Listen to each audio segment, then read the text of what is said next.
जिससे कि पिछड़े वर्ग के लोगों की पहचान करके उन्हें आरक्षण का लाभ देकर उनको भी सामान्य वर्ग के बराबर किया जा सकता था। साथियों नमस्कार, रियल न्यूज चैनल पर आप सभी का हार्दिक स्वागत है। आज के इस खास वीडियो में हम बात करेंगे भारतीय लोकतंत्र के एक बेहद ऐतिहासिक, संवेदनशील और क्रांतिकारी अध्याय की। आज 5 फरवरी है। 5 फरवरी भारतीय इतिहास की वह तारीख है जब बाबा साहेब डॉक्टर अंबेडकर ने भारतीय संसद में अपने द्वारा तैयार किया गया हिंदू कोड बिल पेश किया था। लेकिन यही बिल जो भारत की करोड़ों महिलाओं, पिछड़े वर्गों और वंचित समाज के लिए समानता का रास्ता खोलने वाला था, उसका कट्टरपंथी हिंदूवादी ताकतों ने इतना तीखा विरोध किया कि इसे संसद में पास नहीं होने दिया। तत्कालीन प्रधानमंत्री जवाहरलाल नेहरू ने इसे वापस ले लिया और दूसरी तरफ ओबीसी जातियों की पहचान और आरक्षण के लिए आयोग बनाने की मांग भी तत्कालीन प्रधानमंत्री जवाहरलाल नेहरू द्वारा ठुकरा दी गई, यानी कि कमेटी नहीं बनाई गई जिससे कि पिछड़े वर्ग के लोगों की पहचान करके उन्हें आरक्षण का लाभ देकर उनको भी सामान्य वर्ग के बराबर किया जा सकता था।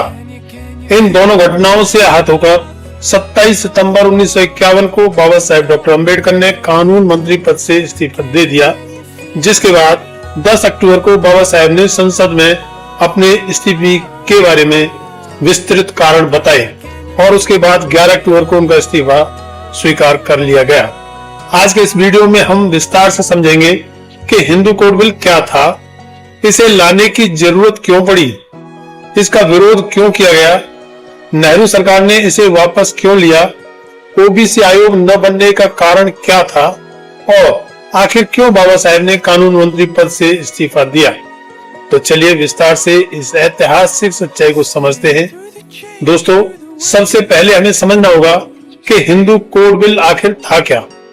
आजादी से पहले और आजादी के शुरुआती वर्षों तक भारत में महिलाओं को संपत्ति का अधिकार नहीं था, तलाक का अधिकार नहीं था, बहुविवाह आम था, मतलब एक पुरुष कई शादी कर सकता था, विधवा पुनर्विवाह सामाजिक रूप से असंभव था, जातिगत भेदभाव कानूनी रूप से मान्य था, हिंदू समाज पूरी तरह मनुस्मृति आधारित पितृसत्तात्मक व्यवस्था से चलता था और बाबा साहेब का सपना था कि भारत में ऐसा कानून बने जहां महिला और पुरुष बराबर हो, विवाह में दोनों को समान अधिकार हो, संपत्ति पर बेटियों का भी अधिकार हो, तलाक का कानूनी अधिकार मिले, गोद लेने के समान अधिकार हो।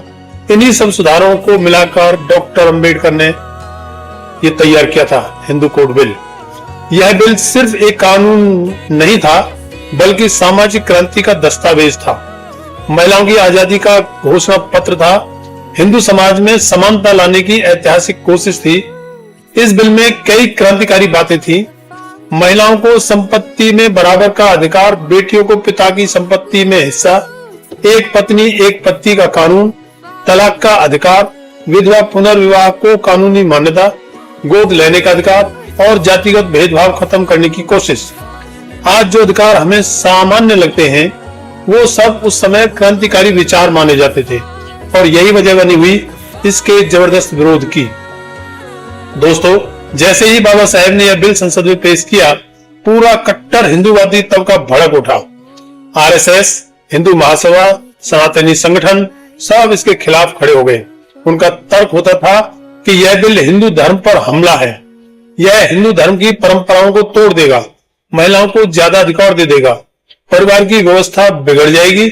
असल में सच्चाई यह थी कि यह बिल उन ताकतों की सामाजिक पकड़ को कमजोर कर देता जो सदियों से महिलाओं को दबाकर, जातिवाद को कायम रखकर और पितृसत्ता के सहारे राज कर रही थी।